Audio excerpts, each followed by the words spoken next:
Bueno, estamos grabando, hoy es martes 16 de junio, entonces, y vamos a empezar con la clase de, seguimos con circulación termohalina o circulación meridional.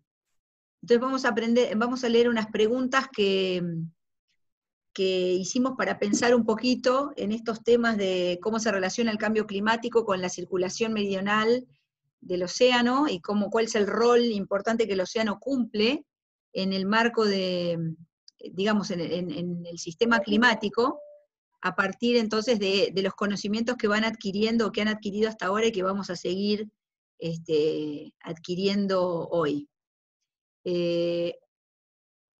Por favor, ¿quién va a leer? Que diga su nombre. Yo, Sofía. Sofía, perfecto. Dale, Sofía, por favor, gracias. Vale, la primera dice, ¿por qué el barco ruso que navega a la deriva lo hace en contra de la corriente del Golfo, hacia el sur? Bien, la otra. La otra, ¿por qué es una boya fondeada en el Atlántico Norte la que presenta anomalías en la temperatura? La Bien. otra dice, la tercera, ¿por qué es un glaciólogo el científico protagonista de la película y en qué organismo trabaja? Y Genial. la última, La 4. ¿qué es lo que consideras cierto de esta película y qué es lo más fantasioso en el marco de la circulación global convectiva o circulación termohalina? Genial, gracias, Sofía. Entonces, con estas preguntas en mente, para los que todavía no vieron la película, es importante que cuando la vean lo piensen, porque la idea digamos, jorobar con esta película de cine catástrofe americano, hollywoodense, digamos, es para que incluso ustedes lo relacionen con, digamos, cuando la gente les pregunte, hay muchos de ustedes que van a ser oceanógrafos el día de mañana, hay meteorólogos a los cuales también se les va a preguntar del océano, y hay entre ustedes todos, digamos, muchos que van a ser profesionales de ciencias exactas, ¿no? Entonces a cualquiera les puede venir una pregunta de esta si está bueno, que si la gente común vio esta película, o si uno lo puede relacionar con una película, es como una llegada más fácil, ¿no? A la gente, para explicarle las cosas de alguna manera más pintoresca, pero que sin perder de vista que hay una realidad atrás de esto, ¿no? Entonces lo que vamos a hacer es abrir este PowerPoint que dice el día después de mañana. Yo le puse el día después de mañana, pero son esas 4 o 5 diapositivas que les contaba que les quería mostrar. Denme un segundito.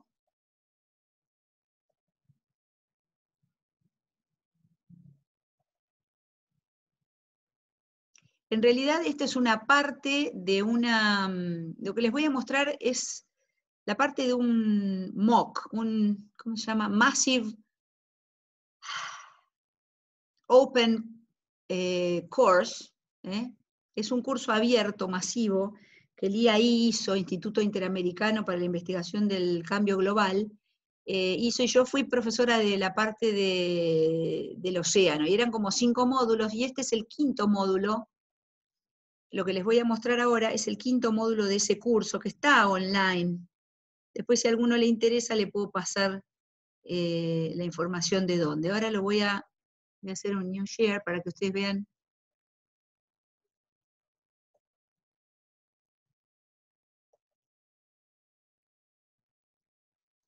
Entonces, es como la conclusión, ¿no?, de ese curso. Eran 5 módulos, y el 5.º módulo decía cuáles son los impactos predichos para el océano en los escenarios futuros del IPCC. El IPCC es el International Panel of Climate Change. Cualquier información que ustedes quieran buscar, como lo contábamos el otro día, y Valentina bien hablaba sobre los informes, ¿no? Hay unos reports que salen cada más o menos 4 años, hay unos informes que son enormes, y lo que hacen, este organismo internacional lo que hace es acumular toda la información de artículos científicos que tienen que ver con el cambio global, o con el calentamiento global, y y se hacen análisis y se generan unos reports, unos informes que algunos son para científicos y otros son para la gente que toma decisiones, para políticos. Y hay algunos que están más resumidos que otros, en fin, hay varias cosas si uno se mete en la página del IPCC, hay muchas cosas para bajar. Sobre todo se los digo por ahí a los geólogos que les interese,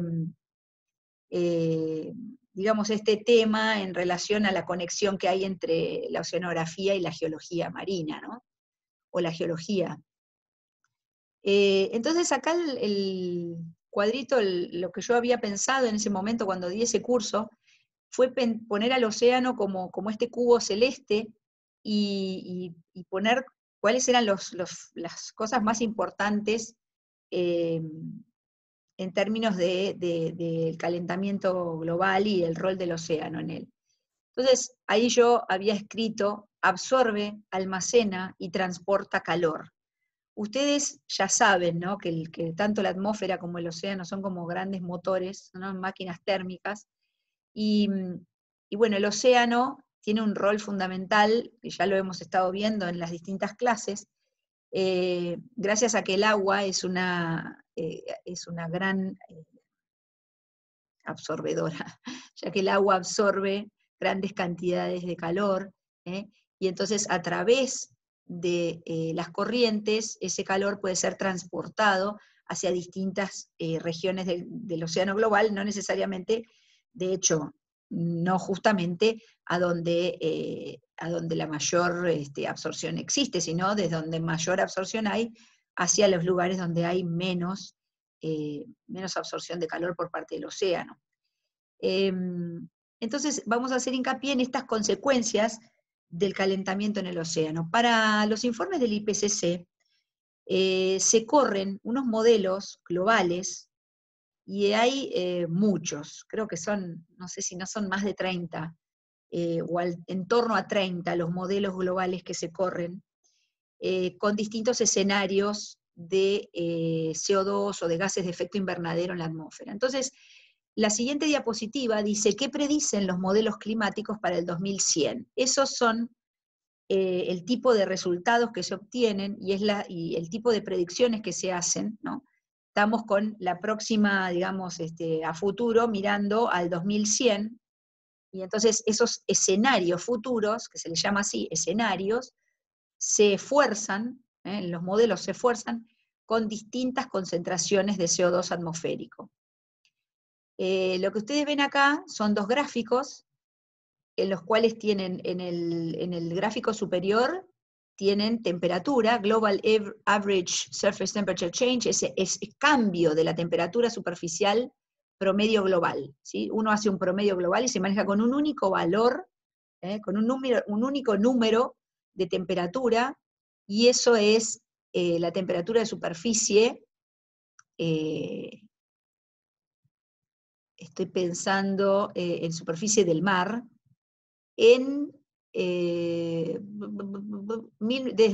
digamos, media con un periodo tomado de 1986 a 2005. ¿Qué quiere decir relativa? O sea, relativa a ese periodo. Si yo tomo antes, o tomo después, o tomo un periodo más largo, bueno, tengo que tener en cuenta con qué periodo se hizo la media.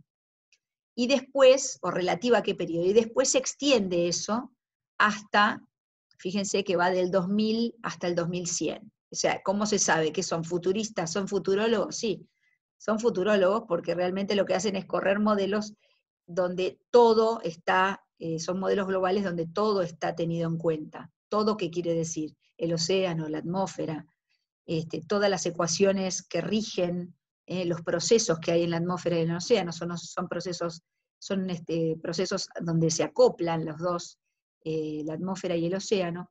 Y entonces ese RCP que ven al costadito, RCP 2.6, RCP 4.5, RCP 6.0, son distintos escenarios.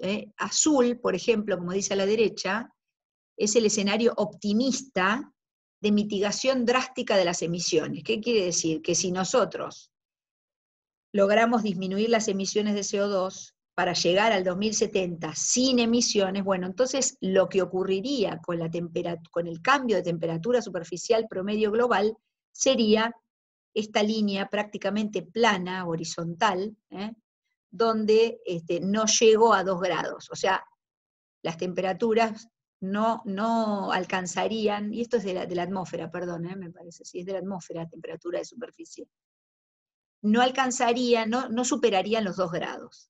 Ahora, si me voy al rojito que tiene el desvío estándar en naranja, el umbral de calentamiento riesgoso declarado por el IPCC es de 2 grados, o sea que aquel que supera los 2 grados ya se transforma en valores de aumento de temperatura que son riesgosas. ¿Por qué? Y bueno, porque tiene que ver con la inestabilidad del hielo en Groenlandia.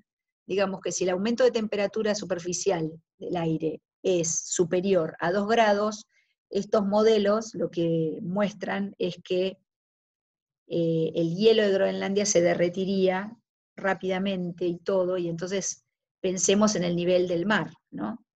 Por eso el dibujo, el gráfico de abajo, es el gráfico de aumento del nivel del mar, del nivel medio del mar a nivel global. Piensen que el nivel medio del mar no es exactamente, uno piensa, es único, ¿no? El nivel del mar es único, pero cuando uno hace los cálculos en distintas regiones, bueno, no da igual, los incrementos del nivel del mar no son los mismos en un lugar que en otro, porque depende mucho de las condiciones, de la geometría, de la geografía del lugar. No es lo mismo una bahía que océano abierto, no es lo mismo donde la marea tiene una amplitud que otra, o sea, el nivel medio del mar, en algunos lugares, la mayoría de los lugares, tiene tendencias de ascenso, pero hay incluidos algunos lugares donde el nivel del mar está bajando.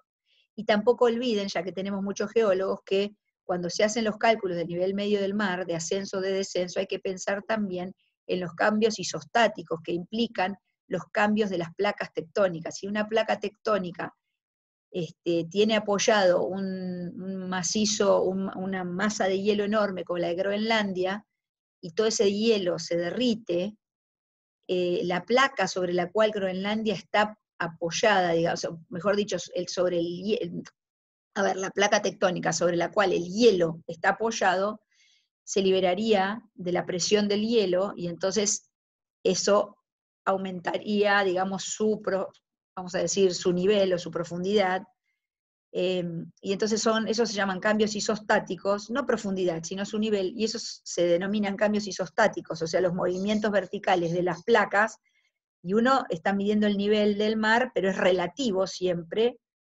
digamos, a un cero. Si ese cero, respecto al cual yo estoy midiendo, se me mueve, entonces, bueno, hay que tener cuidado, hay que tener en cuenta cuánto está ascendiendo o descendiendo la placa tectónica, por lo tanto, también ahí los geólogos tienen mucho que ver en las mediciones relativas del nivel medio del mar.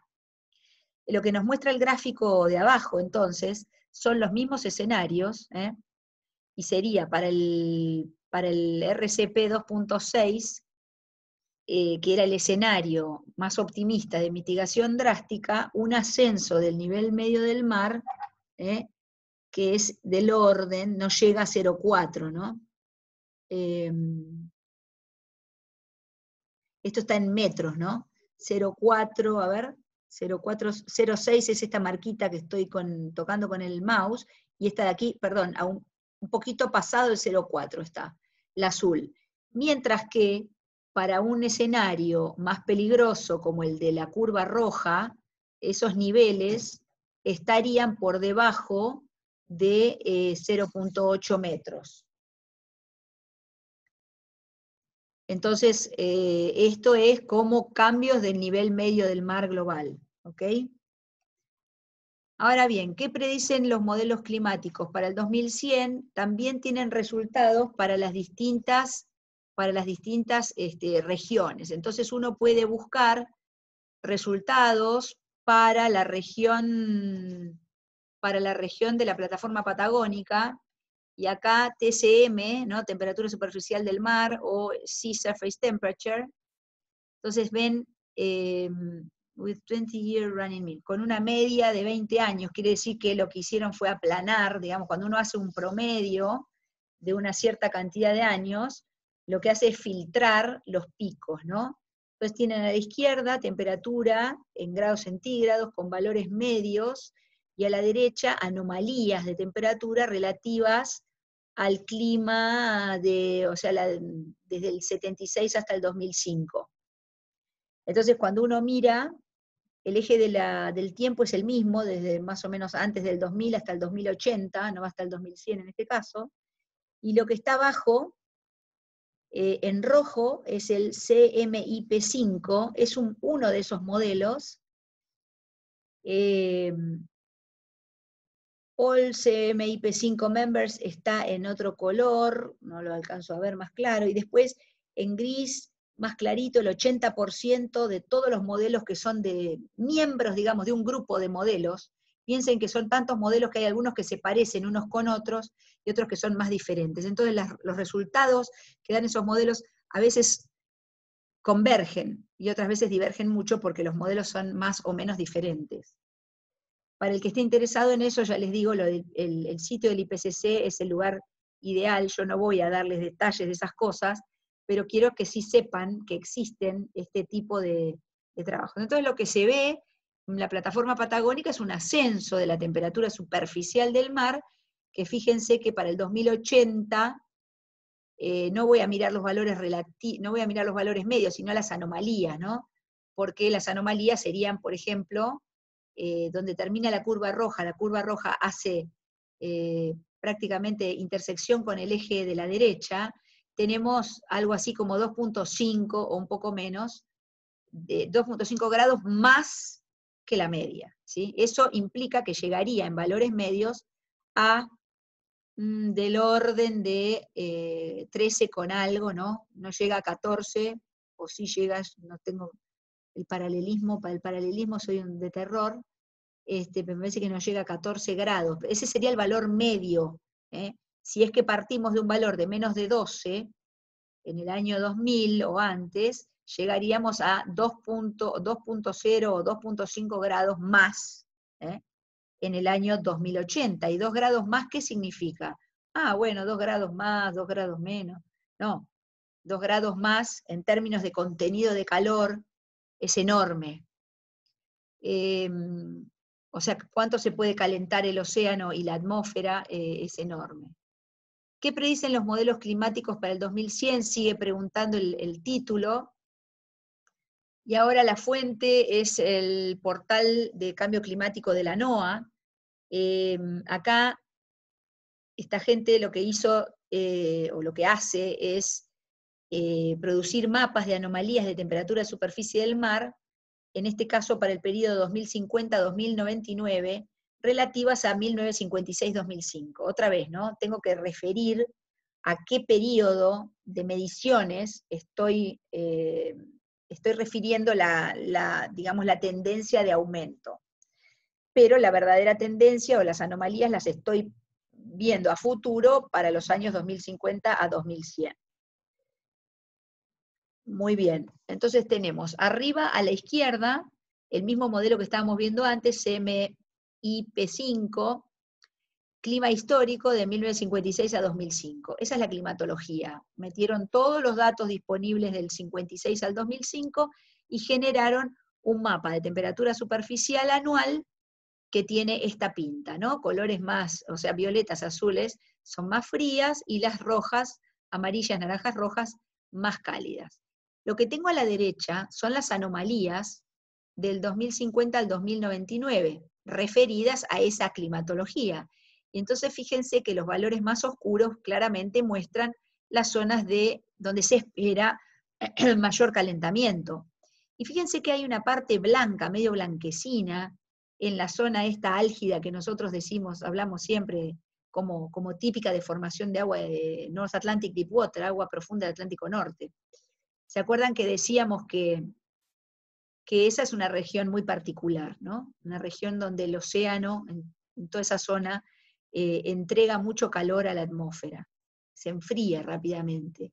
Es una zona anómala, pero además claramente, si el hielo de Groenlandia se está derritiendo, bueno, uno esperaría que todo alrededor de Groenlandia, en el futuro, también cambiara su temperatura, además de su salinidad, claramente, porque es hielo que tiene agua dulce, por lo tanto, toda esa masa de agua que se derrite de los glaciares o de los hielos continentales y termina en el mar, lo que hace es diluir la solución salina que es el océano, y por lo tanto, disminuir su salinidad implica aumentar la estratificación y complicar, hacer menos eficiente el hundimiento o la producción de agua profunda, porque, como decíamos el otro día, si tengo más estabilidad, si tengo más estratificación, si tengo más boyantez, es más difícil que una parcela de agua que se hace densa pueda hundirse hasta niveles muy profundos. En las dos figuras de abajo, en los dos mapas de abajo,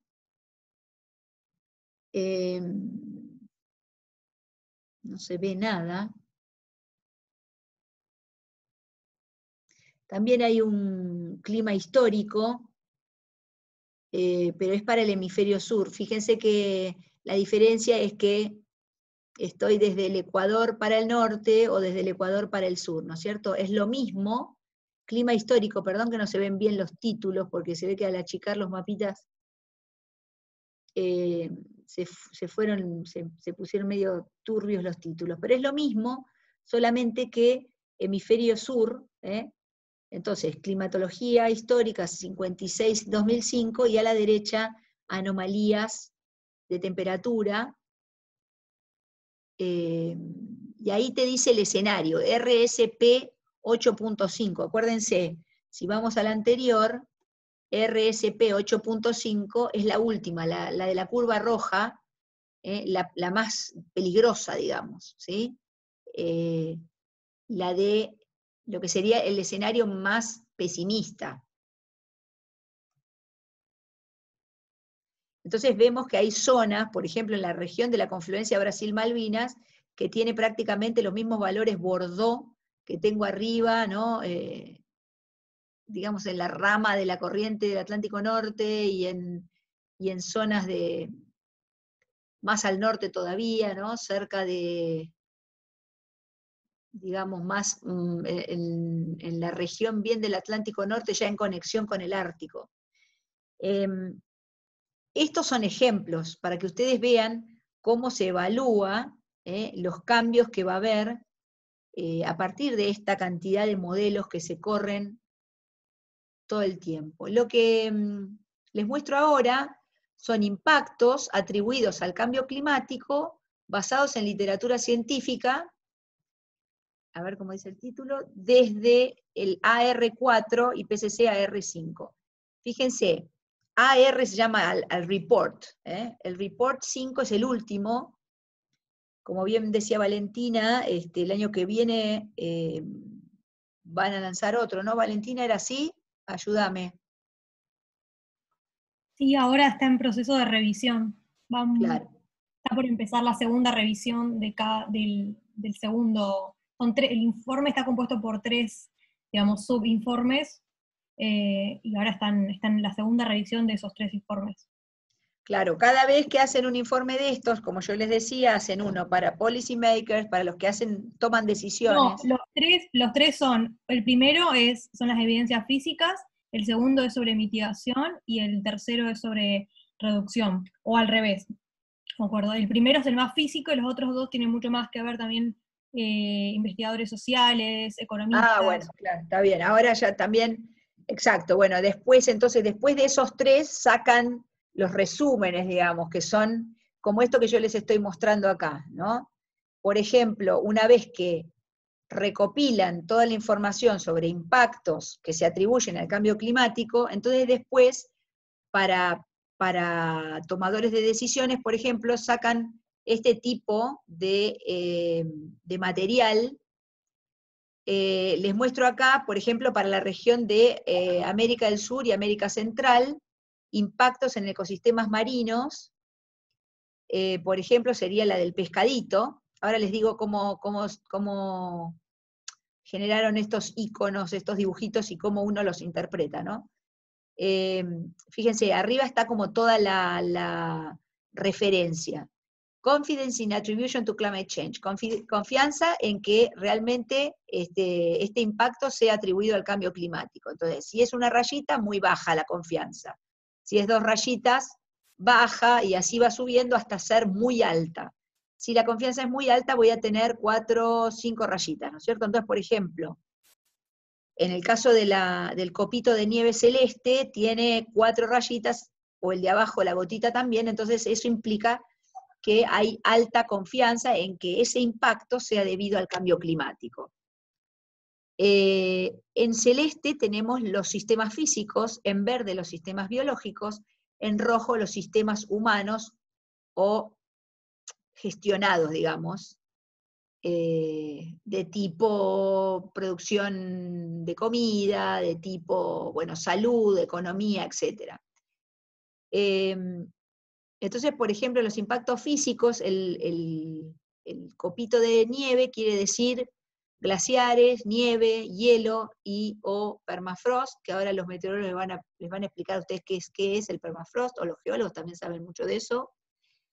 La gotita es ríos, lagos, inundaciones o sequías, y el icono que tiene como una ola y como si fuese un faro, muestran si hay o no erosión costera y si hay efectos de cambio del nivel del mar, por ejemplo, ¿no?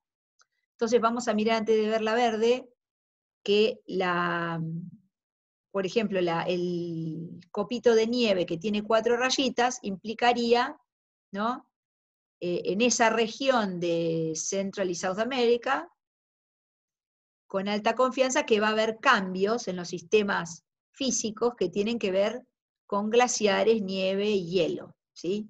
Y que eso tiene alta confianza, que a partir de muchos trabajos que se han hecho, se han realizado, lo que hace el IPCC es tomar todo eso y decir, bueno, la confianza es alta respecto de que va a haber sí o sí impactos en esta parte, en este sistema físico, y que esos impactos tienen que ver o están asociados al cambio climático. Entonces después, por ejemplo, o lo mismo con los ríos, ¿no es cierto? Si vamos a los sistemas biológicos, en los pescaditos, que yo soy la parte oceánica, tenemos los ecosistemas marinos. Entonces, donde está el pescadito lleno o vacío, y con las rayitas de más o menos confianza, esto está mostrando impactos en el ecosistema marino de Sudamérica con una contribución menor del cambio climático. ¿Eso qué quiere decir? O sea, es menor porque está transparente, pero además las 2 rayitas implican que el nivel de confianza en que ese impacto es atribuible al cambio climático es bajo. ¿Está bien? Mientras que en el otro pescadito verde con las 4 rayitas hay un alto nivel de confianza en que en esta zona donde estamos al sur de Sudamérica, los cambios que hay en las pesquerías, en los ecosistemas marinos, son atribuibles al cambio climático. ¿Y eso por qué? Bueno, porque seguramente hay muchos más trabajos en esta región, tanto de Chile como de Argentina, en los ecosistemas marinos tanto de Chile como de Argentina, hay muchos trabajos científicos que muestran ya que han hecho las correlaciones y que el impacto tiene que ver realmente con el calentamiento global o con el cambio climático. ¿Se entendió esto?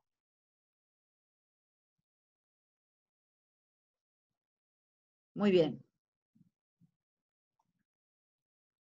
Muy bien. Entonces, de lo que hablábamos el otro día, acá dice una sorpresa del Atlántico Norte, ¿no? Este es un artículo del 2015.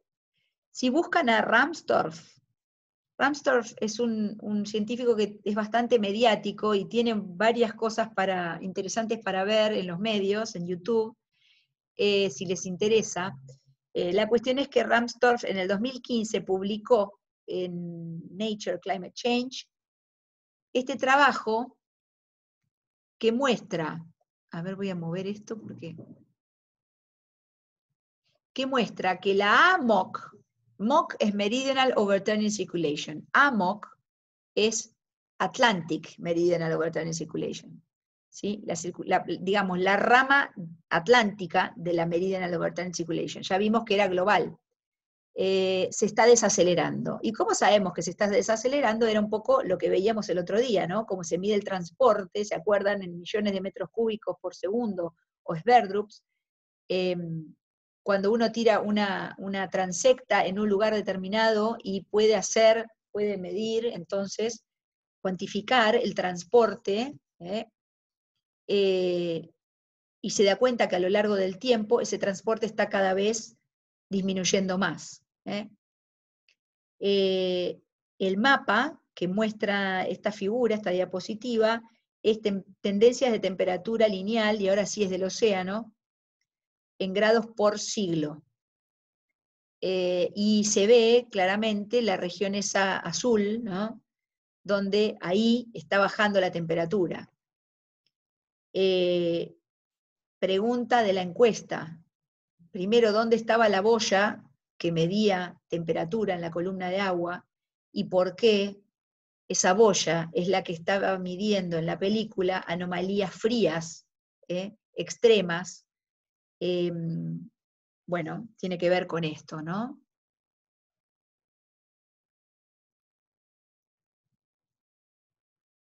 Entonces, ¿qué implicaría esto?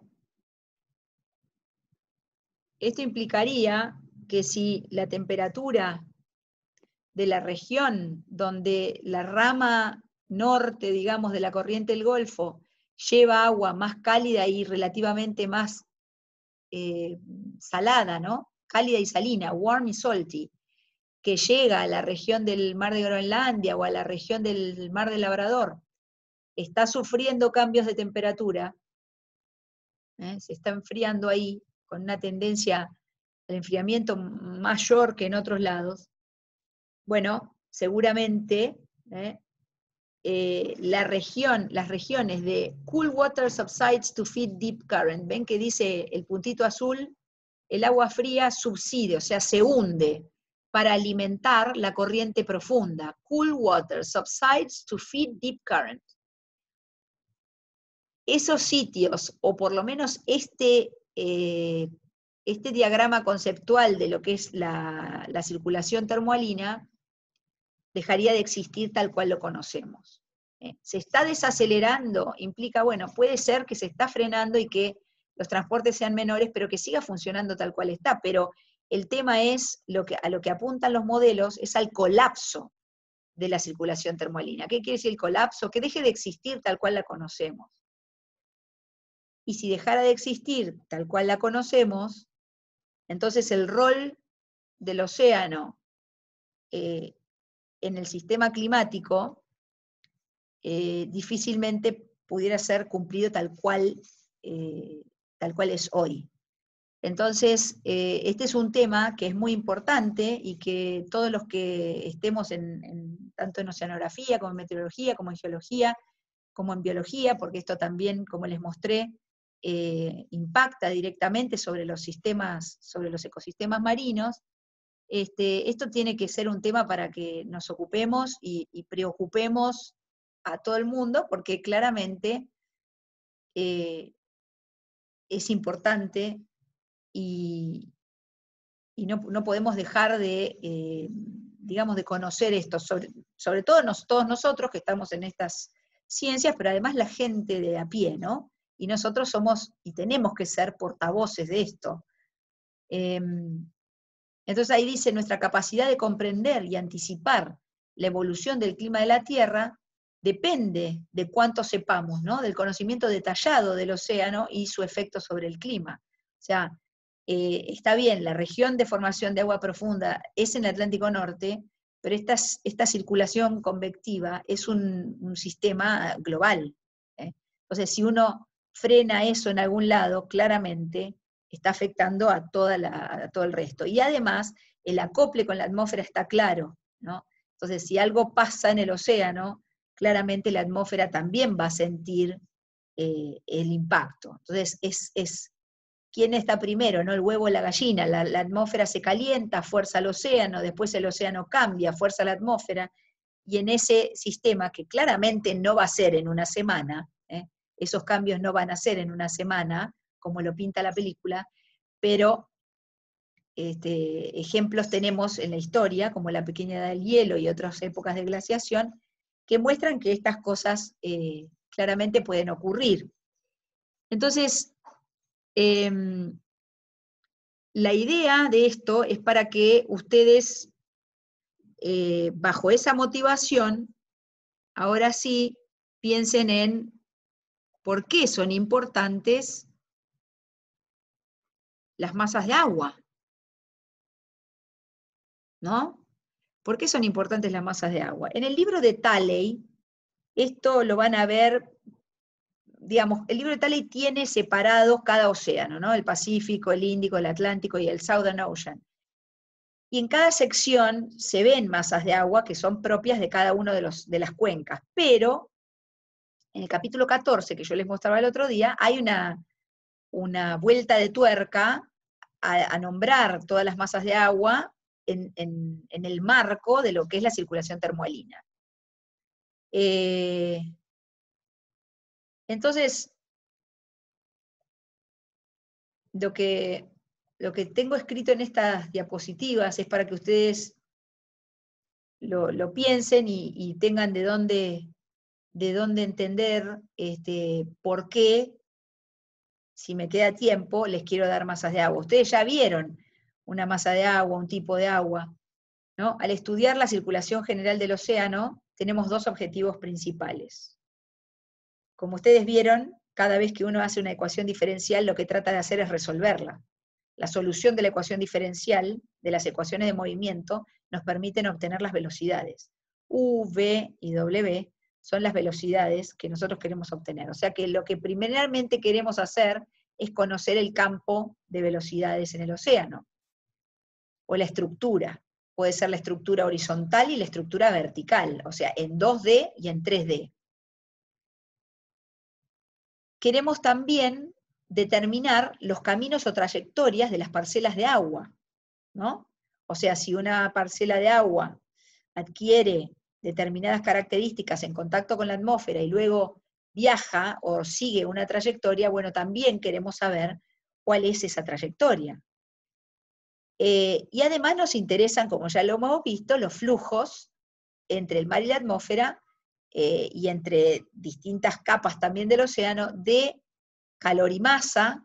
OF es oceanografía, BGQ es biogeoquímica, flujos de calor y masa en el caso de la oceanografía física, flujos de carbono, nutrientes, clorofila, en el caso de biogeoquímica, y también por el cambio climático. O sea, como sistema, ¿no? Para el océano, la tierra y la atmósfera como un sistema. La mayor parte del conocimiento sobre la circulación en el océano es indirecto. Y eso, ahí entre paréntesis dice método geostrófico, porque nosotros salimos y no medimos velocidades muchas veces, simplemente medimos con el CTD, simplemente, ¿no? Como si fuese tan sencillo. Medimos con un CTD, ¿por qué? Porque sabemos que el balance geostrófico, el equilibrio geostrófico es muy real, sabemos en qué condiciones se puede aplicar, y entonces podemos calcular, estimar velocidades geostróficas y saber que son muy realistas. Entonces, el conocimiento sobre la circulación es indirecto por ese motivo. No es fácil medir, poner correntómetros en todo el océano. Sí hay muchos lugares donde estos datos han sido medidos y siguen siendo medidos en lugares, en puntos donde hay fondeos, como los artículos que ha hecho Ramiro, no sé si ya les contó, y hay algunos de los de la corriente de Malvinas que tienen sensores para medir las velocidades de la corriente de Malvinas a distintos niveles en la columna de agua. Y también hay otros sensores, como saben ustedes, que son boyas derivantes con los que medimos velocidad con otro sistema, ¿no? Uno es euleriano y otro es lagrangiano. Uno separa y mide en un punto a lo largo del tiempo la corriente, y el otro se mueve, la boya se mueve con la parcela, se mueve con la corriente. las velocidades que se pueden obtener a partir del método geostrófico son velocidades relativas a un nivel cuya velocidad es conocida. Uno puede decir, bueno, en tal nivel la velocidad es 0. Necesito decir. O sea que la velocidad geostrófica que se calcula es relativa a otra. Si yo puse un sensor de corriente a, no sé, 4.000 metros, digo, bueno, y a 4.000 metros la velocidad no es 0, pero la conozco, entonces ya está. La geostrofía me va a dar un valor que es relativo a otro que sí es conocido. Ahora, si no puedo hacer alguna deducción o algún planteo, decir, bueno, en tal nivel la velocidad es 0, y entonces la velocidad geostrófica la calculo a partir de ese 0, pero siempre son relativas. Entonces, si no se conocen, hay que ver cómo sacar esa velocidad. Y ahí vienen, es muy importante el estudio de las masas de agua, saber dónde se forman, cuáles son las fuentes de masas de agua con diferentes características, y cuáles son sus trayectorias, por dónde advecta agua una corriente profunda, por ejemplo. Bueno, entonces se conoce siguiendo la huella digital, digamos, por ejemplo, North Atlantic Deepwater, o agua intermedia antártica, o agua profunda, o agua de fondo antártica, etc. Y además otra cosa es importante, no se mezclan mucho, pero sí se mezclan. Entonces, cómo se mezclan y cuánto se mezclan en las interfaces entre una masa de agua y otra también es importante. Y en términos de la mezcla, tienen que saber, yo el otro día les dije, no le den bolilla a esta flechita que tiene una ondita, que decía mezcla diapícnica. La mezcla puede ser isopícnica o diapícnica. Cuando es isopícnica, es a lo largo o sobre superficies isobáricas, ¿no? Se va mezclando, pero siguiendo una superficie de igual presión. Mientras que cuando la mezcla es diapícnica, esto es a través de las superficies isobáricas, o sea, me paso de una presión a otra, ¿sí? Bueno, eso ya los oceanógrafos harán más hincapié en otras materias. Pero entonces, continuando con esto, sabemos que existen zonas en el océano que se diferencian entre sí de otras, ¿no? Entre sí, una con otra, de acuerdo a sus propiedades de temperatura y salinidad, y también por otras condiciones, por otras propiedades como lo estuvimos viendo, ¿no? Saturación o concentración, son dos cosas distintas, ¿no? Saturación de oxígeno o concentración de oxígeno disuelto, concentración de nutrientes, nitratos, fosfatos, silicatos. A partir de sus propiedades ópticas, como el color y la transparencia, podemos definir distintas masas de agua.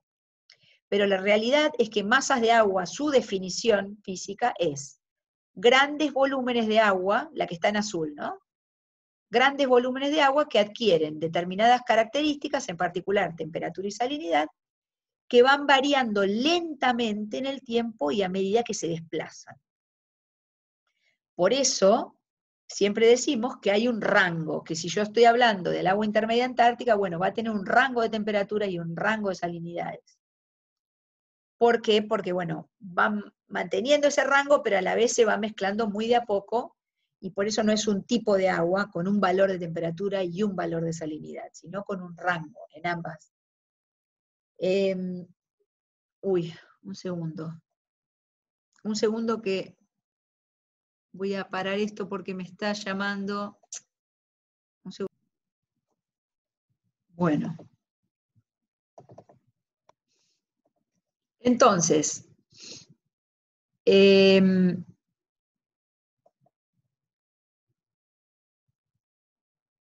tenemos la definición de masas de agua, ¿no? La que está en azul, y a partir de eso, ¿qué le ocurre a las masas de agua, ¿no? ¿Cómo se forman? ¿Dónde adquieren sus características? Siempre en contacto con la atmósfera. ¿Cuáles son sus movimientos, tanto horizontales como verticales? ¿Cuáles son sus rangos de variación, lo que hablábamos recién en temperatura y salinidad?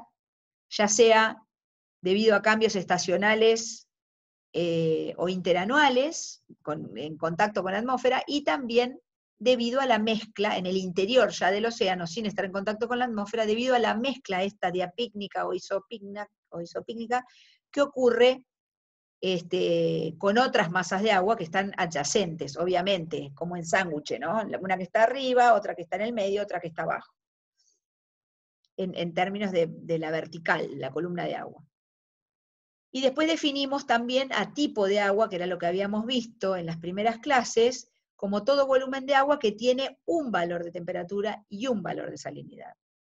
Y ahí, cuando uno habla de cuencas semicerradas o con una mezcla vertical muy intensa, entonces ahí puede hablar de que en la naturaleza, bueno, existe comparativamente con las masas de agua que son con rangos más amplios de temperatura y salinidad, como que existen tipos de agua en la naturaleza, que no es exactamente la misma temperatura y la misma salinidad, o si no, porque estoy considerando un volumen de agua pequeño. Cuando empiezo a ampliar el volumen de agua, ya eso sé. Pero uno puede considerar que es relativamente constante la temperatura y la salinidad en un determinado volumen de agua. Y ahí sería un tipo de agua, a diferencia de una masa de agua. Entonces, cuando uno mira estos mapas, acá tengo, yo les hice acá en verde, esta diapositiva está distinta que si habían bajado la versión anterior del PowerPoint, les puse acá nuevo sitio al 2020 porque el sitio del World Ocean Atlas cambió. Hay varias versiones, la más actual es la del 2018, entonces ya no van más los datos que van hasta el 2013, sino que ya están actualizados al 2018 en este sitio. Ustedes pueden bajarse, pueden armar este tipo de mapas, ustedes mismos, por ejemplo, de temperatura media anual en la superficie, ¿no? En grados centígrados. Este sería un mapa de distribución de temperatura en superficie, como los que hemos visto mucho ya, no me voy a detener acá. Lo mismo con el de salinidad.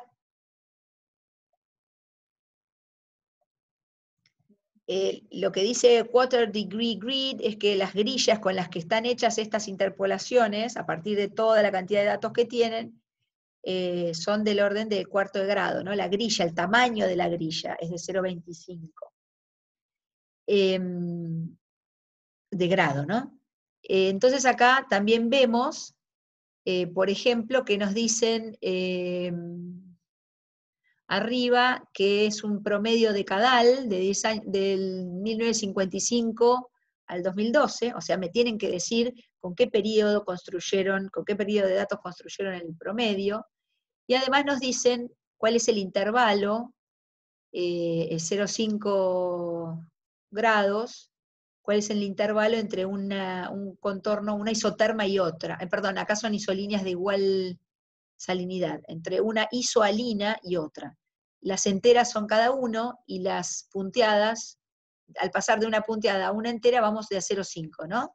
Fíjense que 35 y 36 en el Pacífico Sur, por ejemplo, son contornos llenos, mientras que la de 35.5 es un contorno punteado. ¿Está bien? ¿Se entendió eso? Sí. ¿Steffi? Sí.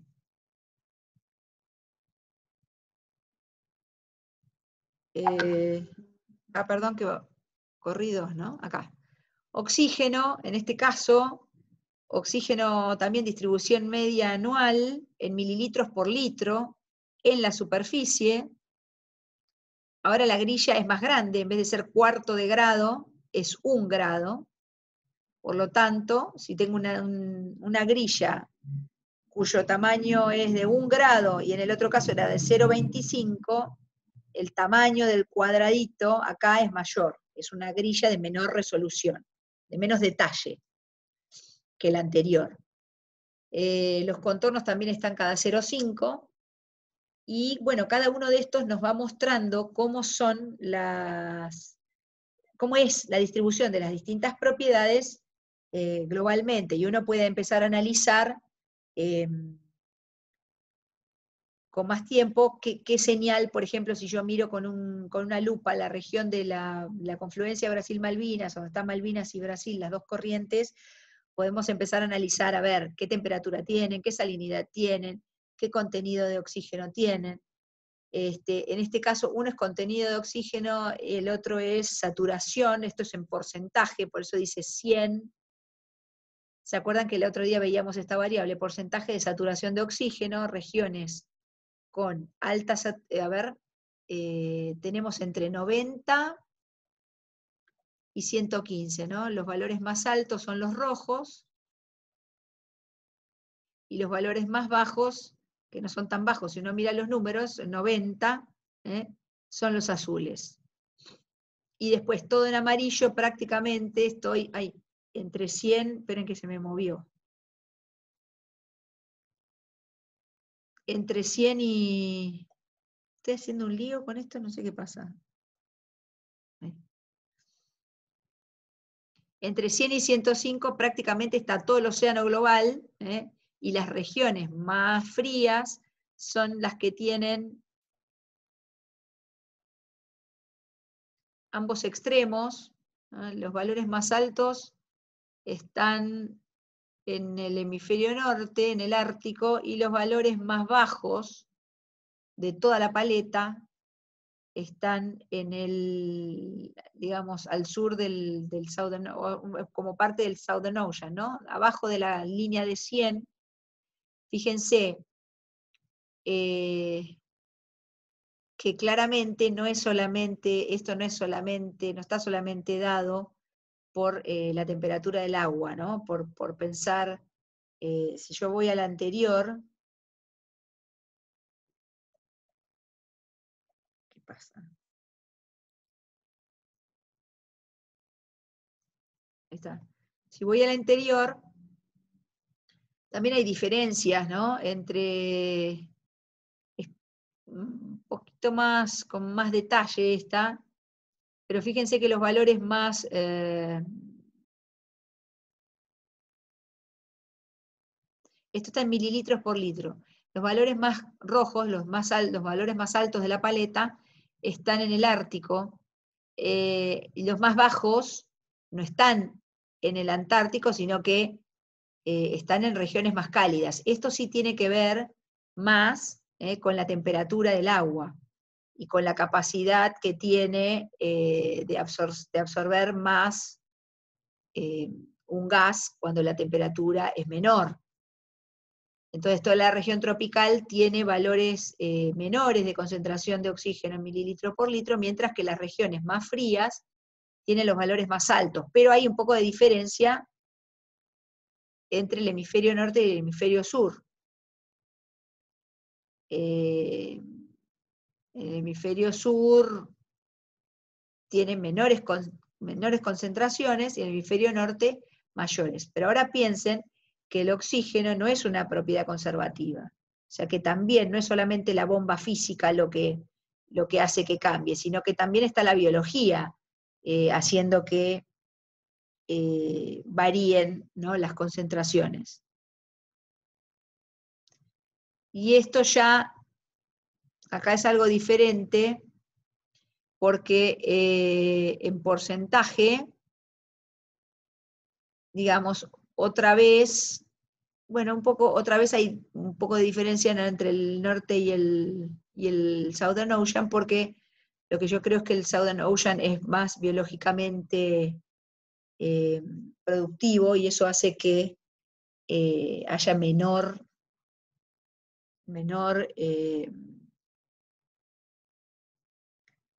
concentración y menor porcentaje de saturación. Creo que es así. Lo que importa es ahora empezar a ver cómo son las distribuciones de estas propiedades en la vertical. Recién estamos viendo solamente la superficie. Pero si yo analizo qué es lo que pasa en la vertical, ya lo habíamos visto, no me voy a detener mucho, pero acá tengo, por ejemplo, en el caso del oxígeno, ahora en vez de mililitros por litro está en micromoles por kilo. Los valores son entre 100, 240.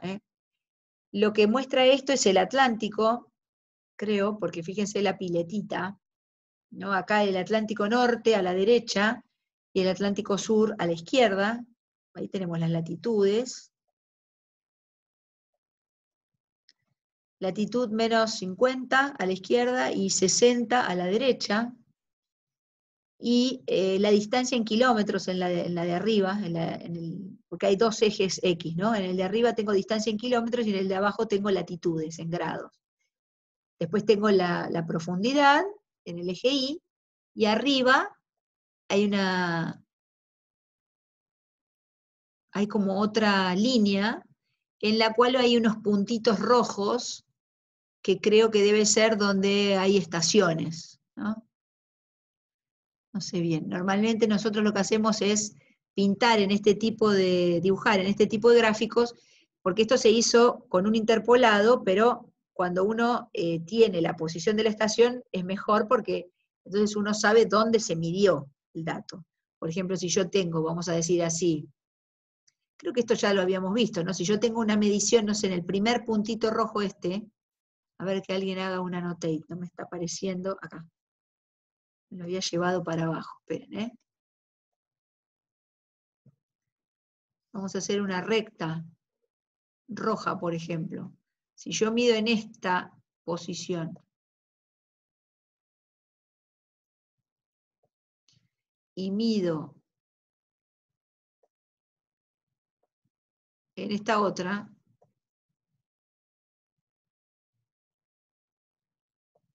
obviamente, entre medio de esas dos líneas rojas, no hay datos medidos. Entonces, lo que ocurre en el medio es que se está interpolando, se promedia entre lo que ocurre en la primera estación que les marqué y la segunda. Entonces, está bueno saber dónde hay estaciones porque uno sabe cuáles son los datos reales y cuáles son los datos interpolados.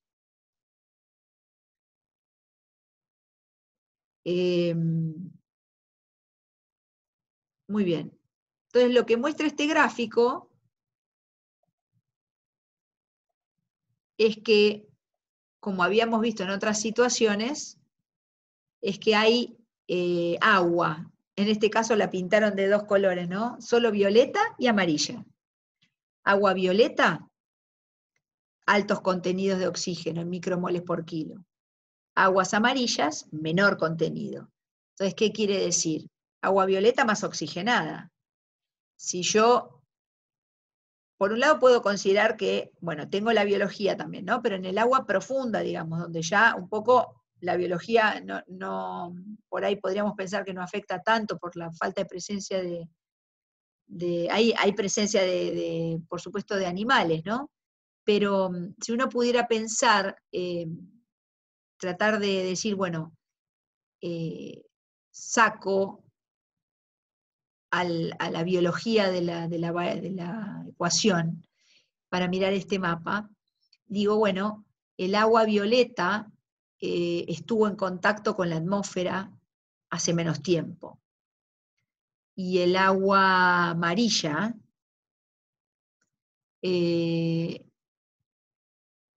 perdió más oxígeno o, por ejemplo, si está cerca de la superficie, perdió más oxígeno o quedó sin poder, digamos, estar en algún punto en contacto con la atmósfera, y entonces los valores que tengo de oxígeno van a ser menores, en la lengua esta amarilla, ¿no? Por ejemplo.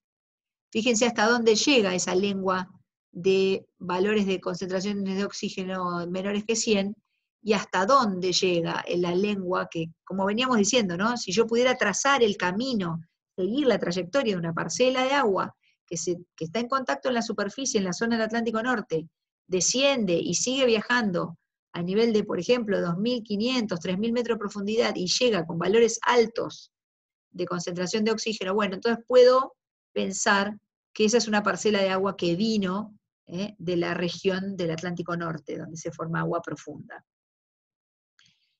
Si esta agua amarilla que tengo sobre la margen izquierda del esquema, que ya no tiene el contenido de oxígeno que originalmente tiene el agua intermedia antártica, que está la violeta, o el agua violeta que viene del Atlántico Norte, sino que tiene un contenido de oxígeno inicialmente menor, y ahí vemos las diferencias entre el océano, el Southern Ocean y el Ártico, o la región del Atlántico Norte.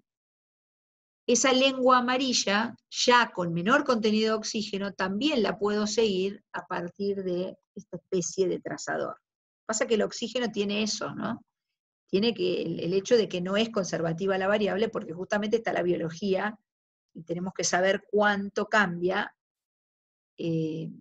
las concentraciones si uno considera que la biología lo está, digamos, consumiendo o también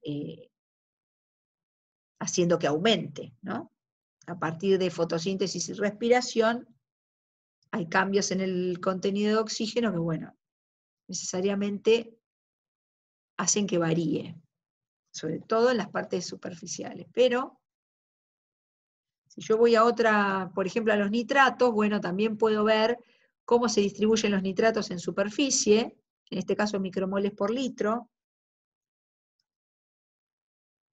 Fíjense la cantidad de nitratos que hay en el hemisferio sur. La región del hemisferio sur claramente, por eso la biología del hemisferio sur es absolutamente diferente a la del hemisferio norte, porque el hemisferio sur es más rico en concentración de nutrientes. Entonces el fitoplancton, que es el primer eslabón de la cadena trófica, se ve beneficiado por la presencia de estos nutrientes. Fíjense la cuña de la corriente de Malvinas hacia el norte, por ejemplo, como este amarillo, entre 10 y 15, esto está en micromoles por litro, cómo los valores de altas concentraciones de nitrato llegan a la plataforma nuestra, influenciado por la corriente de Malvinas y por el acceso, digamos, de aguas que son subantárticas, de origen subantártico. En este caso los fosfatos, si miran los valores, los nitratos son 20, 25, y estos están en micromoles por litro. Los fosfatos también están en micromoles por litro y son valores mucho más chiquitos, ¿eh? El fosfato está en mucho menor proporción en el océano, y por eso, digamos, las fuentes de fosfato son, por ejemplo, en la región de la Patagonia nuestra, del océano, del mar Patagónico, la presencia tanto de fosfatos continentales como de hierro, ¿no? Hierro es aún muchísimo menor la concentración de hierro. Nunca se ha medido hierro en el mar argentino, nunca se midió. Es tan baja la concentración que se necesitan botellas de muchos litros para colectar, y es difícil de realizar la medición justamente porque está el hierro, ¿no?, en valores muy bajos. Esta es la estructura vertical de la distribución del nitrato, para que ustedes vean que los mayores valores de nitratos vienen de la región del Atlántico Sur, y no de la zona de formación de agua intermedia antártica, sino de la formación claramente de agua de origen subantártico, ¿no?, de todos los que son los desprendimientos de la circumpolar, que era la que tenía mayores concentraciones de nitratos. ¿Cómo son las aguas del Atlántico Norte? Y bajas en concentración de nitratos. Por lo tanto, difícil podemos esperar, si esas aguas vienen del Ártico también, difícilmente podemos esperar que el Atlántico Norte sea rico, o tan rico como el Atlántico Sur en términos de fitoplancton y por ende ecosistemas marinos altamente productivos. Si uno analiza los fosfatos, otra vez lo mismo, valores de más de 2,2 contra valores de menores a 0,1, ¿no? Entonces uno ve cómo son las propiedades de estas masas de agua, no solamente en temperatura y salinidad, sino en temperatura, en salinidad, en oxígeno, en nitratos, en fosfatos, en silicatos. Otra vez los silicatos son altos en la región del Atlántico Sur, bueno, en realidad todo el Southern Ocean. Esto sirve para los biólogos, es interesante para los biólogos que están haciendo la materia, ¿no? Y uno puede hacer después este tipo de diagramas TS, principales masas de los 3 océanos, y entonces fíjense, tienen diagramas TS, los dos de arriba son el Índico y el Pacífico Norte, y los dos esquemas de abajo son el Pacífico Sur a la izquierda y el Atlántico a la derecha. Entonces, cuando uno analiza, ¿se acuerdan que decíamos, bueno, ¿para qué usan los oceanógrafos los diagramas TS? Bueno, los usamos para para interpretar, ¿no? Cómo son las masas de agua en cada una de las cuencas. ¿Y por qué quiero saber cómo son las masas de agua? Bueno, porque las masas de agua, la estructura vertical de masas de agua me habla sobre la circulación, esta, convectiva. Yo diría que esto lo pueden ustedes mirar un poco. Yo dejo de hablar un rato, que estoy cansada, que veo que Estefanía está bostezando. Necesito que alguien hable, porque me parece que se me están durmiendo. Están todos ahí. A ver, prendan las cámaras, por favor. Claro, el que no esté en pijama, o porque yo sé, hoy fui a mi casa y mi hija estaba en pijama, todo apagado el video, y dice, estoy en Zoom. ¿Cómo estás en Zoom? ¿Estás en pijama?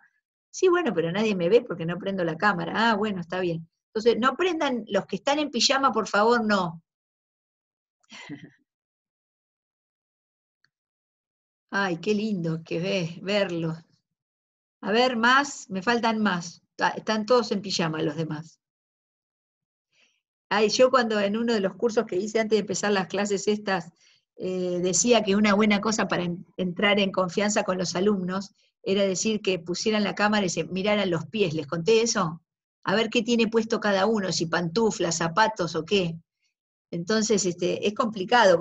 Yo tengo una máquina bastante pesada, grandota, no estoy con el celular, pero podría levantar un pie acá y mostrarles claramente que estoy en patas.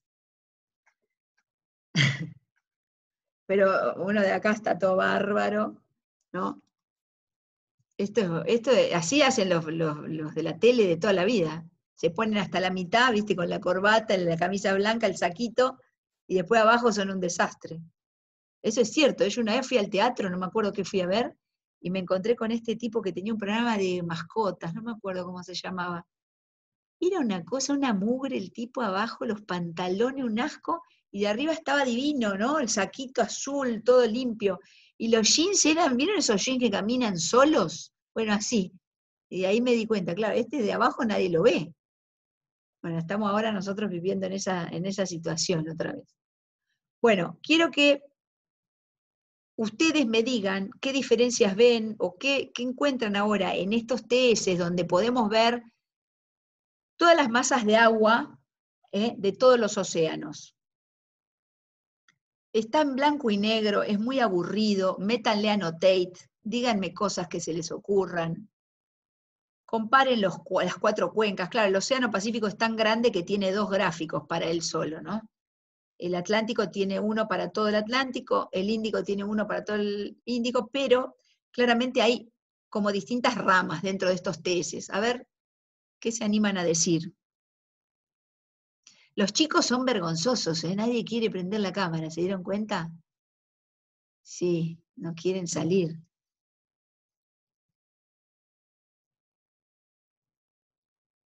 El que no pueda hablar puede dibujar o escribir algo en el chat.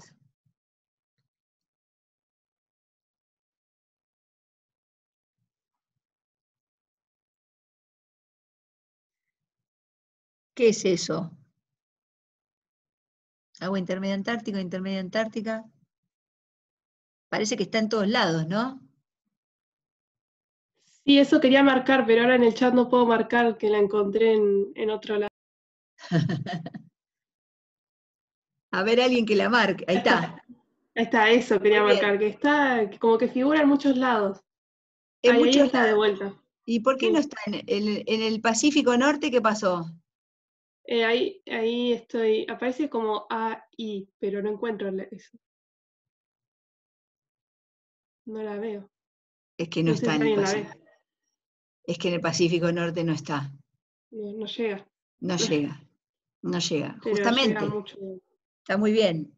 Está muy bien. Ahora fíjense, por ejemplo, el agua, así como buscaste esa, el Antarctic Bottom Water, que era la agua de fondo antártica.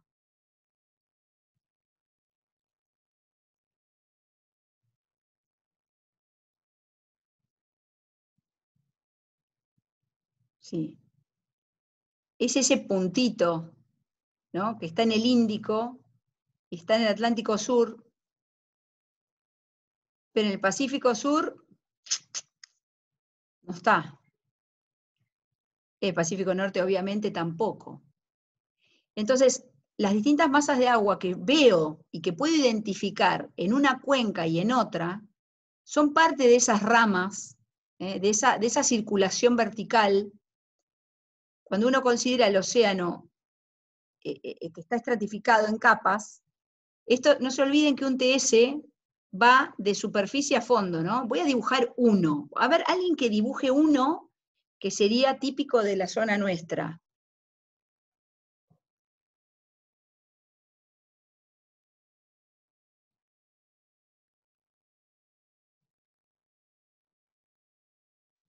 Obviamente tiene que estar dibujado en el Atlántico, en el que dice Atlántico, ¿no? Eso es muy fácil. O sea que ya de movida... Che, yo perdí mi annotate. ¿Qué pasó? Acá. ¿Nadie se anima a dibujar un diagrama TS de la zona nuestra? A ver, tengo el chat.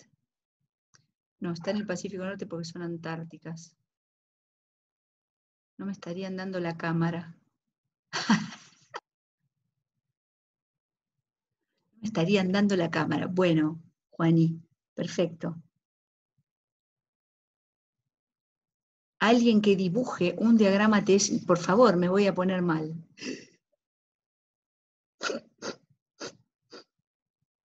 Estoy llorando. No te rías, Ceci. Por Dios que alguien dibuje un diagrama TS del Atlántico Sur. Quiero terminar esta materia y que sepan eso, por lo menos.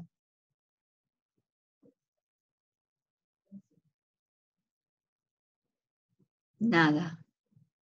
¿Pero qué sería dibujarlo? No entiendo. Ah, ¿viste? Bueno, No entendí la consigna. vamos a hacer una cosa.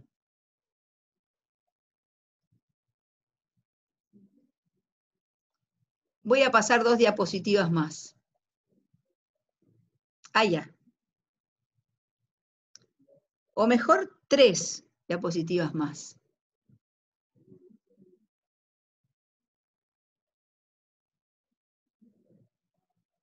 Esto que tengo acá es lo que yo les estaba pidiendo que dibujaran.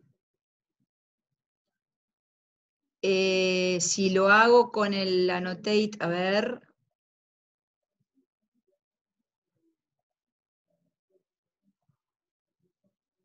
Esto es lo que les pedía que dibujaran.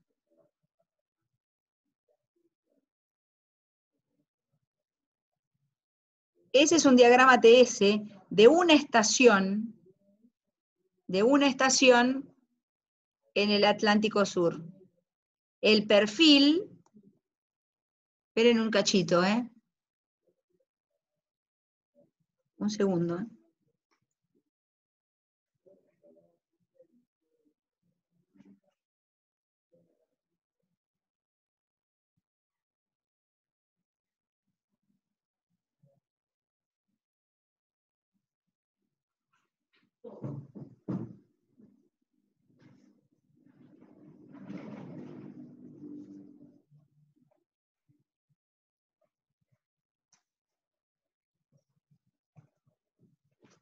Muy bien. Entonces, lo que un diagrama TS es punto a punto. Empiezo en la superficie y termino en el fondo de esa estación. Y empiezo a dibujar pares de valores. Temperatura, salinidad. Profundidad 2. Temperatura 25, salinidad 36.4. Qué sé yo, más o menos. Profundidad 50, temperatura 24, salinidad 36,8, no sé. ¿Está bien? Voy dibujando punto a punto los pares de valores T y S. Por eso se llama diagrama TS. Dibujo T y S para mi primer profundidad, para mi segunda profundidad y así. Como bajo un CTD, en realidad tengo valores para toda la columna de agua. Va a depender de cada cuánto mide el CTD, cada cuánto esté configurado, ¿no? O sea que discreto podría bajar botellas, por ejemplo, para sacar muestras, pero en realidad tengo toda la columna. O sea que puedo dibujar ese par de valores en forma continua. Acá, superpuesto al diagrama de la izquierda, que es el perfil vertical, y lo que tengo graficado en el eje X son temperatura, salinidad y sigma, tita, temperatura potencial, salinidad y densidad, vemos que en la curva roja, la que es salinidad, hay un mínimo de salinidad que está identificado como agua intermedia antártica. Y hay un máximo relativo de salinidad que está identificado como agua profunda del Atlántico Norte.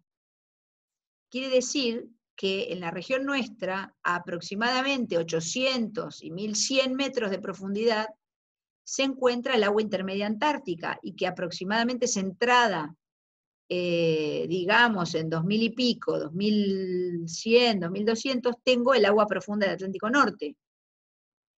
¿Cómo veo esas masas de agua en un diagrama TS? Fíjense dónde están dibujadas.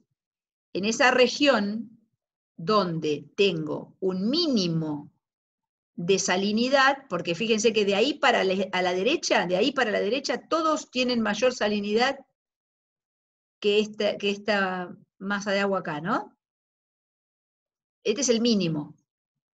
De ahí para la derecha todos aumentan la salinidad. Y el APAN, es un máximo de salinidad relativo en esa región. Fíjense que los valores bajan desde 750 más o menos hasta 4000 metros de profundidad.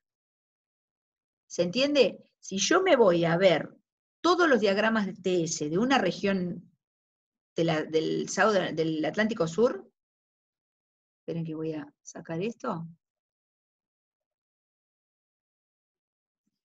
Lo que tienen en el grafiquito, en el gráfico de la derecha, el que tiene colores, derecha abajo, allá, tienen un diagrama, temperatura, salinidad, de todas estas estaciones que están pintadas, que yo lo hice, porque yo fui en un barco, yo parezco, para que ustedes vean cómo son, por ejemplo, en este caso fue la primera vez en mi vida que me acerqué a Malvinas, porque fui en un barco americano, y entonces en los barcos argentinos, de bandera argentina, no dejan que te acerques a las Malvinas, pero en un barco americano sí, por supuesto iba con ingleses, desgraciadamente, con lo cual en el momento que estaba más cerca de Malvinas, totalmente emocionada, tuve que estar parada al lado de un inglés, cosa que no me gustó mucho, pero bueno, fíjense que todos los puntitos del mapa de arriba a la derecha, dice Rebel, Patagonia, Balch, del 4 al 30 de diciembre del 2008, es una campaña oceanográfica en la que visitamos absolutamente todas y cada una de esas estaciones y bajamos el CTE. Y lo que ustedes están viendo abajo es el diagrama TS en colores de cada una de esas estaciones. O sea, para cada una de esas estaciones se graficaron los valores, los pares de valores temperatura y salinidad. ¿Y qué nos permite ver eso? Y bueno, claramente que hay zonas, si yo no estuviera viendo dónde están los puntos, claramente yo sabría que esta, por ejemplo, fucsia, este diagrama TS fucsia, que empieza con agua tropical en superficie, cerca de superficie, que tiene lo que se llama agua central del Atlántico Sur en el medio, y termina antes de llegar a la profundidad, claramente esa estación es de la región de aquí al norte. ¿Cómo lo sé? Y bueno, porque tiene agua tropical arriba. Yo no puedo esperar que una estación del medio de la plataforma nuestra, o al norte de Malvinas, tenga agua tropical en la parte superficial. Es imposible.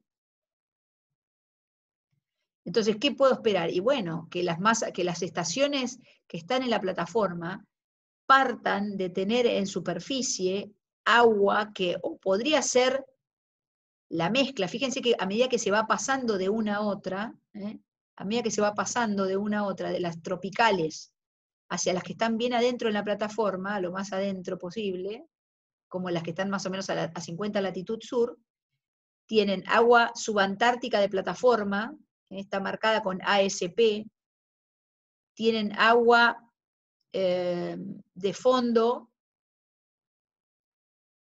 esto, AFPC, no sé qué cosa, agua de fondo, agua intermedia antártica es la azul, que estábamos viendo antes, me olvido las siglas, ¿no? Agua profunda del Atlántico Norte a la derecha, ¿sí? Entonces, uno es como que sabe en plataforma primero que terminan antes, porque claramente son menos profundas. Estas estaciones, voy a dibujar una poco profunda, por ejemplo.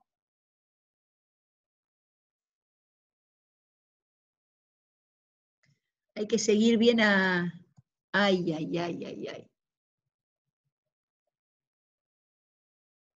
Quiero agrandar un poquito.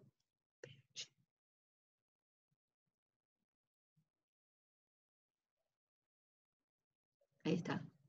Fíjense.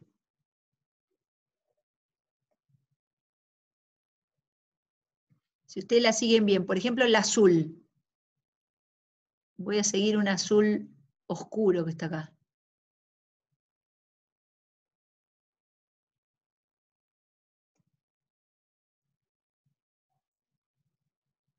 Bueno, le mandé un doblez medio... Pónganle más o menos por ahí. Acá hay una verde. Ah, bueno, le hice mal. Viene así.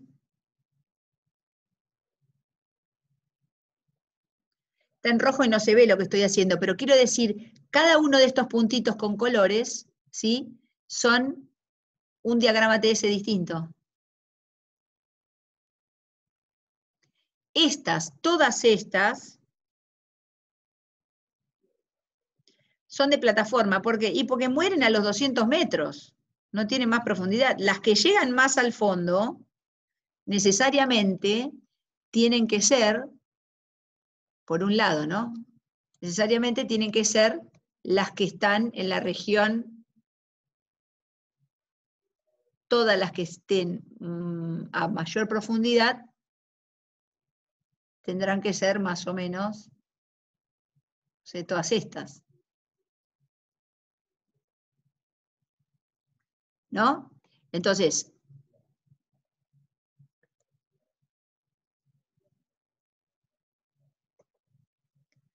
las que están a mayor profundidad, voy a poder encontrar agua de fondo antártica. Voy a poder encontrar agua profunda del Atlántico Norte. Claramente agua profunda del Atlántico Norte en la plataforma no voy a encontrar, porque está a un nivel mayor, está a 2000 metros, no tengo 2000 metros en plataforma. Ahora, ¿qué es lo que tengo en superficie? Bueno, no puedo encontrar en superficie, en aguas que son claramente tropicales, que tienen influencia del agua de la corriente de Brasil o del agua de lo que sería ACAS, agua central del Atlántico Sur. ACAS es agua central del Atlántico Sur, es lo que tengo en el medio del giro. No puedo tener esta agua en la plataforma, no entra el agua central del Atlántico Sur adentro de la plataforma argentina. ¿Se entiende esto? Entonces, nosotros podemos reconocer, fíjense los valores de lo que parto, tengo 12,5 grados, esto en verano, era en diciembre del año 2008, y tengo 17,5, por ejemplo, en superficie en el agua tropical. ¿Sí? De 12 a 17 son 5 grados más. ¿Correcto? Ahora, si yo voy a borrar todo esto, voy a mirar otros diagramas TS. Por ejemplo, este de aquí. El de arriba a la izquierda.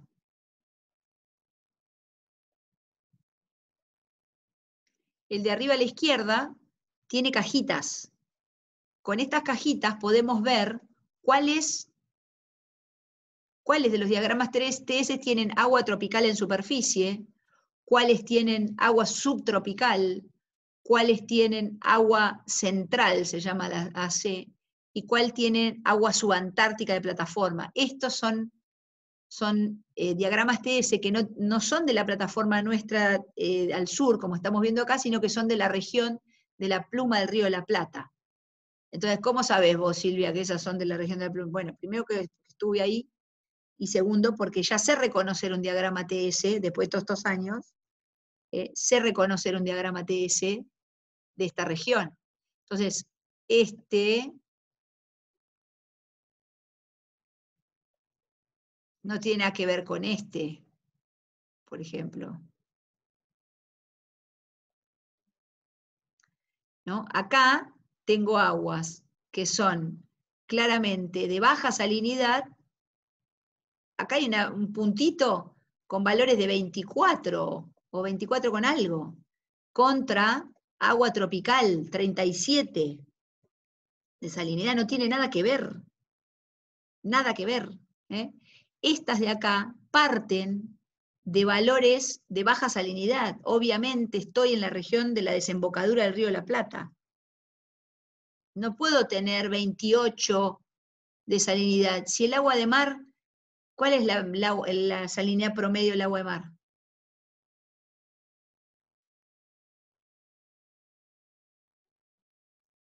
¿32, 33, 34, dice Cecilia? A ver, ¿alguien dice acá algo? 35, muy bien. Este es el valor promedio que siempre usábamos, ¿se acuerdan? En la plataforma argentina puedo tener valores de más o menos por acá. Esto, todo lo que sea de acá para allá, todo esto es agua con influencia del Río de la Plata. ¿Por cómo sabés? Y pues tiene valores de salinidad menores a 32. Qué mamarracho hice ahí, ¿no? Esperen que voy a borrar todo esto. Y en el de abajo, por último, en el de abajo, tengo, vamos a agrandarlo, a ver.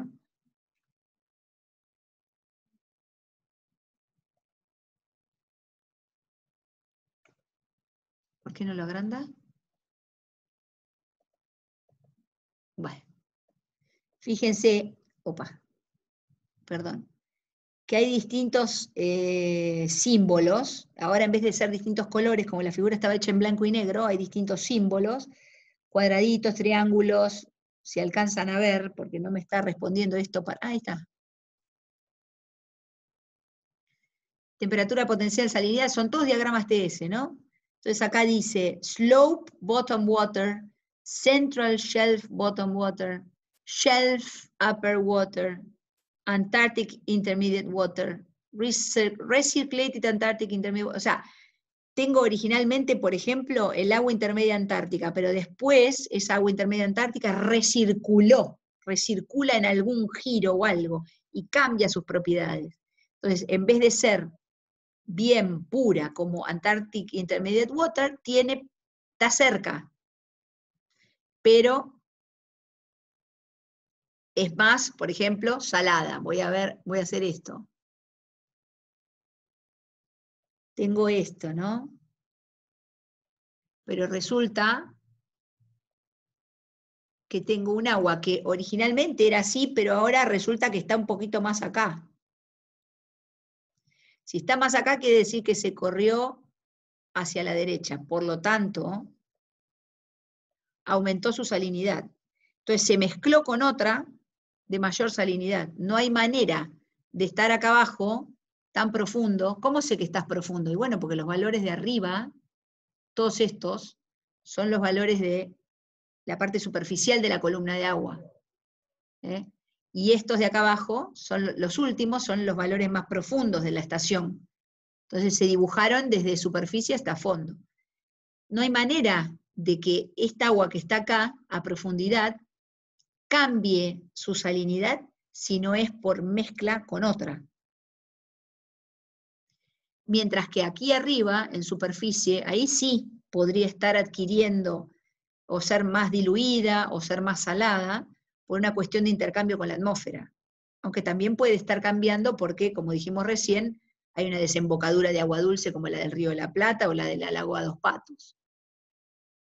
Entonces, ese tipo de análisis de masas de agua, es el que nosotros hacemos para describir...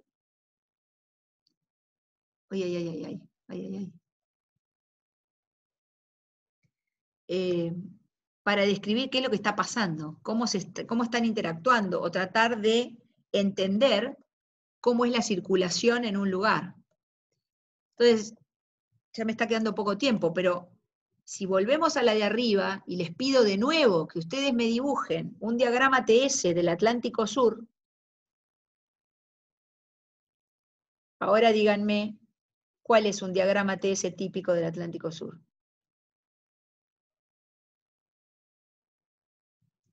uno que tenga agua subantártica en superficie podría ser, o una mezcla de agua subantártica, agua intermedia antártica y agua de fondo antártica. O sea, un diagrama, lo voy a hacer yo porque me voy a enojar con ustedes y no me va a poner mal. Me van a hacer salir de acá llorando todos. Finito lo dibujé para que lo vean. ¡Hola! A ver, Ceci, ahí está, me vio. ¡Hola! Mientras, escúchame, mientras estos chicos que no saben nada me dibujan alguna cosa en la pantalla, hablemos nosotras. ¿Cómo se llama, Ceci, tu hija? Se llama Lola. Lola. Charlemos, Lola, mientras los alumnos, compañeros de tu mamá, ven si pueden dibujar un diagrama TS del Atlántico Sur. Parece que no entendieron nada, ¿eh? Lola, ¿vos le entendés a tu seño, Lola? Mis años sí. ¿Viste? Y qué bueno, ¿y cómo se siente tu seño cuando vos aprendés mucho? ¿Está contenta? Ni idea. A ella no le importa nada. Bueno, mejor no sigamos averiguando, Ceci. Bueno. Sí, son sus percepciones. Sí, Lola, yo te digo que a mí me pone contenta cuando mis alumnos saben y entienden. Así que espero que estudien mucho. Tu mamá sabe, ¿eh? Sí, mamá sabe, quédate tranquila que estudia mucho. Tiene la sonrisa igual a la tuya. A ver, acá alguien dice algo por el chat. Dice, Sofía dice, los chicos no mienten. Honestidad brutal. Bueno, un beso para vos, Lola, y para tu hermano.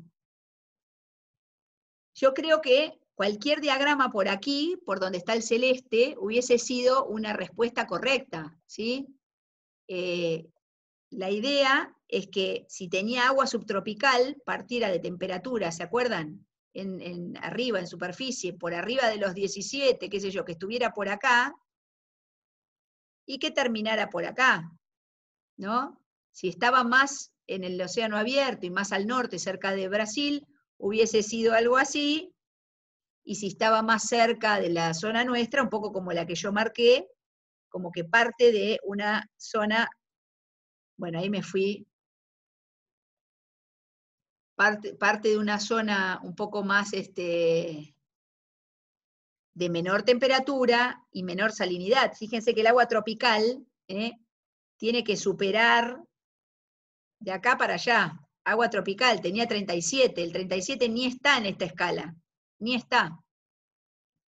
Mientras que la salinidad de la corriente de Malvinas, por ejemplo, que es el borde, se considera como el límite de la plataforma un poquito, está en 34, quiere decir que si fuese un agua de plataforma tendría que salir de antes de 34, o sea, venir de algún lugar de por acá, era 12, bueno.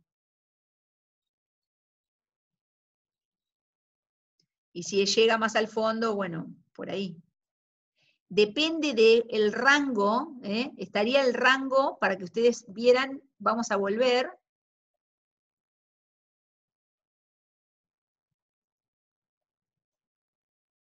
Pero, bueno, esta es la del Atlántico, fíjense el rango. Temperaturas, allá. Temperaturas que parten de 20 grados, salinidades que parten de menos de 34. Agua subantártica, agua intermedia antártica es la del puntito negro. ¿Por qué puntito negro? Antarctic Bottom Water, puntito, porque son más son más un tipo de agua.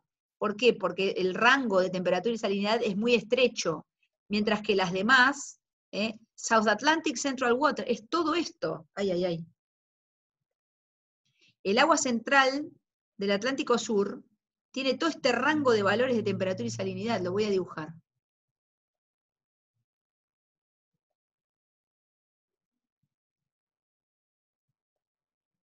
Entonces parte desde acá y llega hasta acá. Todo eso es agua central del Atlántico Sur. Claro, Si estoy más afuera, tendrá estos valores. Si estoy más profundo, tendré estos valores. Si estoy más en superficie y más offshore, tendré estos valores alineados. Si estoy más en el medio de la columna de agua, tendré estos. ¿Entienden cómo va cambiando? Porque a lo largo de este diagrama TS me voy moviendo en la vertical. Entonces, esto es para lo que nosotros usamos los diagramas TS, para describir no solo la columna de agua en un lugar, sino también si tengo varios diagramas TS, puedo hacer una descripción hasta de la circulación, darme una idea de la circulación. Hay un paper, si quieren ustedes hacer algo de esto, a alguno de ustedes les interesa, hay un artículo de Daniel Valla, que tiene que estar seguramente, allá. Esperen que voy a abrir,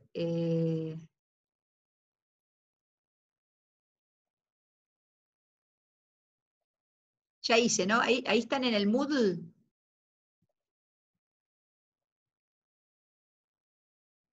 Sí, profe. A ver si en las de las Malvinas.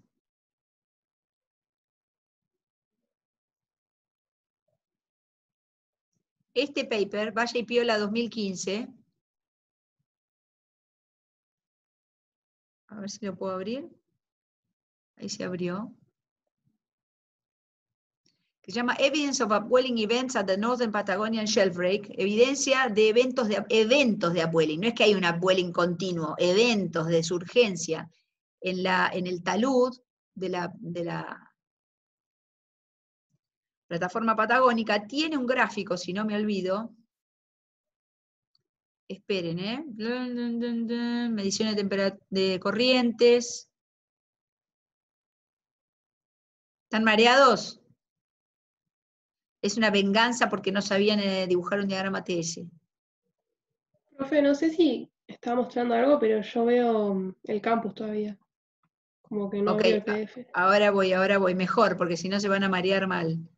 A ver si veo. Capaz que no es este el paper que yo quería mostrarles, a ver. No, porque hay uno que hizo Dani Valla de masas de agua. Me parece que es posterior, el del 2015 no es. Tengo que buscarlo, no es este. Es uno posterior, que debe ser de ahora de... Bueno, después se los mando por mail, o los subo. Y para los geólogos, por ejemplo, donde se habla mucho de masas de agua, es el que las chicas preguntaban qué querían hacer, no me acuerdo los nombres de los integrantes, les puse el seminario 7, que es uno de Fernández Molina del 2009, ahí tiene, ese sí que está en el campus, a ver si yo no estoy, si estoy en el campus.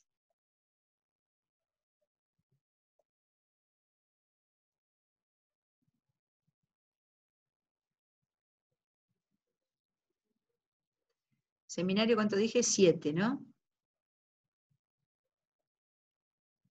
Contoured the positional system on the Argentine slope.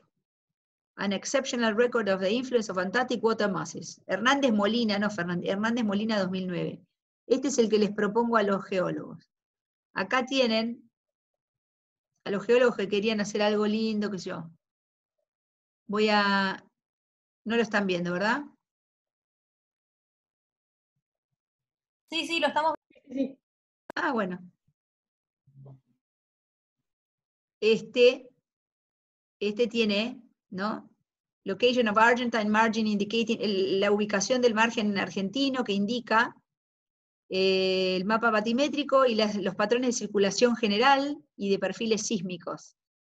Secciones hidrográficas simplificadas, es lo que se muestra abajo, y ahí tienen todos los nombres de las masas de agua identificadas, ¿sí?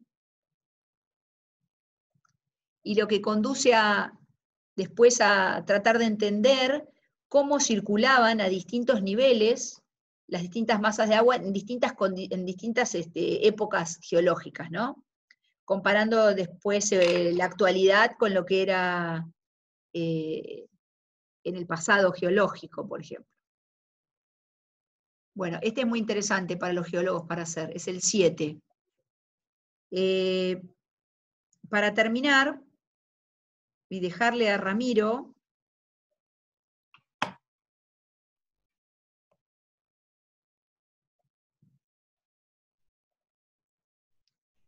entonces, creo que me faltan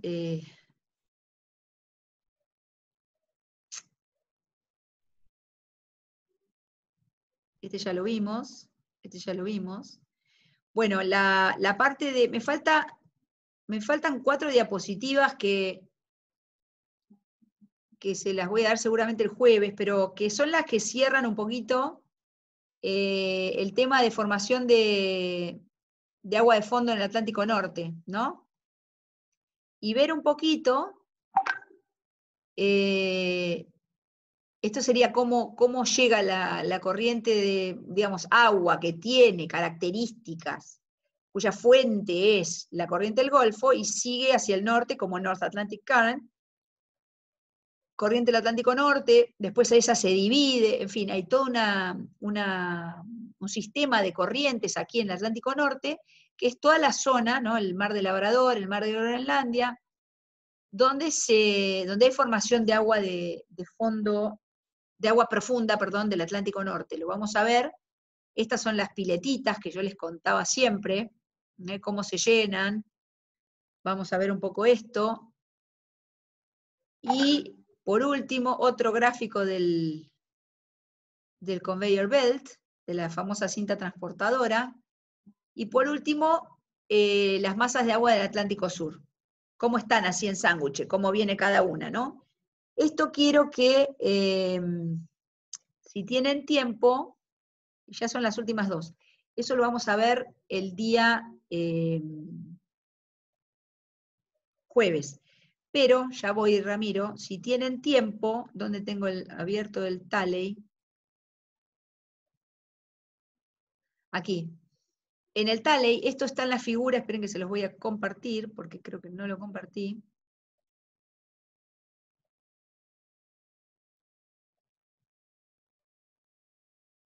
Esto está no está en el 14, en el capítulo 13. Figura 13.4. Figura 13.5. Un poquito para entender en la región nuestra, ¿no? Porque más allá de que entendamos que la zona de formación de agua profunda de alta tasa de hundimiento está todo muy bien en el Atlántico Norte, pero lo más interesante sería que podamos entender un poquito todos cómo funciona en la región nuestra, ¿no? En el Atlántico Sur. Y esto es lo que vamos a ver la próxima, el jueves. Con esto vamos a prácticamente dar por terminado. Si tenemos tiempo podremos ver algo de ondas. ¿Cuándo es que terminan las clases? ¿Bien? ¿Qué fecha? 31 de julio habían dicho. 31 de julio, porque tenemos que El hacer cuatrimestre. la cuenta. Sí, el cuatrimestre. Sí, Tenemos que hacer claro. la cuenta de cuántos días, por ahí son 3 clases o 4 clases que necesitamos para la presentación de los seminarios. Así que cuanto antes yo termine mejor, porque más tiempo tenemos para que ustedes preparen los seminarios y para que ustedes los den, ¿no? Por eso es importante que ya vayan cerrando quiénes son los que van a hacer las cosas y con quién y qué temas. Si ya se ponen a leer y me pueden ir preguntando, nos pueden ir preguntando a Ramiro y a mí el tema de si no entienden algo de los artículos. Y bueno, nada más me parece. ¿Alguna duda hasta acá? ¿Quieren decir algo antes de que deje a Ramiro ¿cómo se llama? Que lo voy a dejar a Ramiro como host. Esperen que no sé qué pasa acá.